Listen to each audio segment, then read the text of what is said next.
അധ്യായം 18. ആ നാഴികയിൽ ശിഷ്യന്മാർ യേശുവിന്റെ അടുക്കെ വന്നു, സ്വർഗരാജ്യത്തിൽ ഏറ്റവും വലിയവൻ ആർ എന്ന് ചോദിച്ചു. അവൻ ഒരു ശിശുവിനെ അടുക്കെ വിളിച്ച് അവരുടെ നടുവിൽ നിർത്തി, നിങ്ങൾ തിരിഞ്ഞ് ശിശുക്കളെ പോലെ ആയി വരുന്നില്ല എങ്കിൽ സ്വർഗരാജ്യത്തിൽ കടക്കയില്ല എന്ന് ഞാൻ സത്യമായിട്ട് നിങ്ങളോട് പറയുന്നു എന്ന് പറഞ്ഞു. ആകയാൽ ഈ ശിശുവിനെ പോലെ തന്നെത്താൻ താഴ്ത്തുന്നവൻ സ്വർഗരാജ്യത്തിൽ ഏറ്റവും വലിയവൻ ആകുന്നു. ഇങ്ങനെയുള്ള ശിശുവിനെ എന്റെ നാമത്തിൽ കൈക്കൊള്ളുന്നവൻ എന്നെ കൈക്കൊള്ളുന്നു.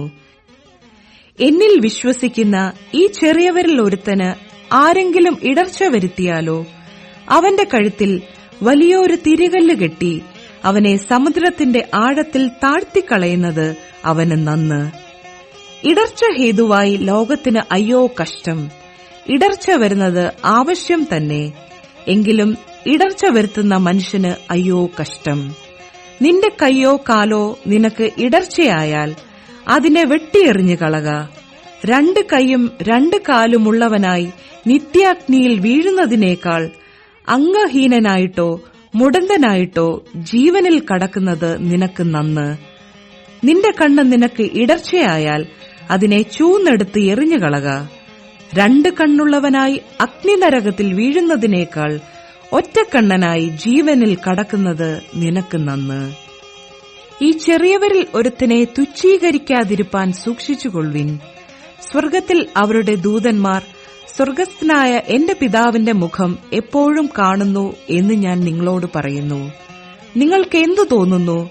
ഒരു മനുഷ്യന് 100 ആടുണ്ടെന്നിരിക്കട്ടെ, അവയിൽ 1 തെറ്റി ഉഴന്നുപോയാൽ 99 വിട്ടേച്ച് തെറ്റിപ്പോയതിനെ മലകളിൽ ചെന്ന് തിരയുന്നില്ലയോ?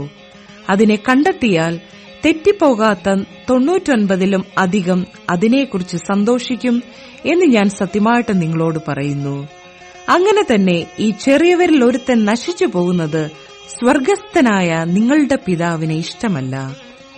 നിന്റെ സഹോദരൻ നിന്നോട് പിഴച്ചാൽ നീ ചെന്ന് നീയും അവനും മാത്രമുള്ളപ്പോൾ കുറ്റം അവന് ബോധം വരുത്തുക.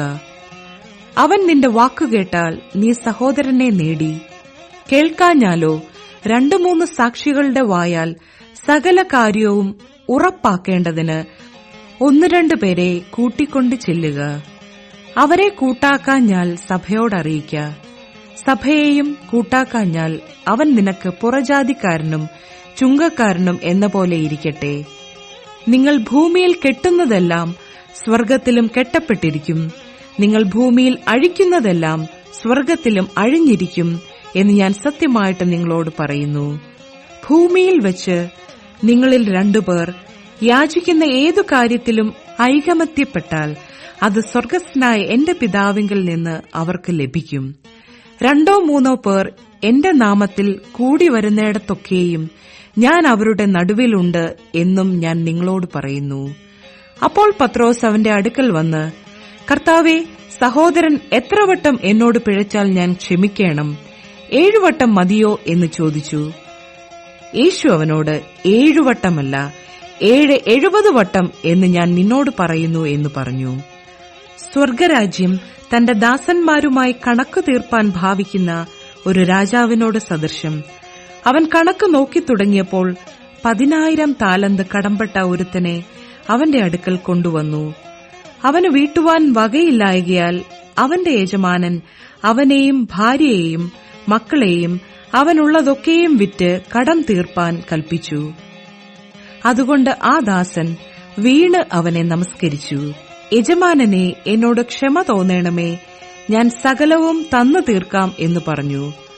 അപ്പോൾ ആ ദാസന്റെ യജമാനൻ മനസ്സലിഞ്ഞ് അവനെ വിട്ടയച്ചു, കടവും ഇളച്ചുകൊടുത്തു.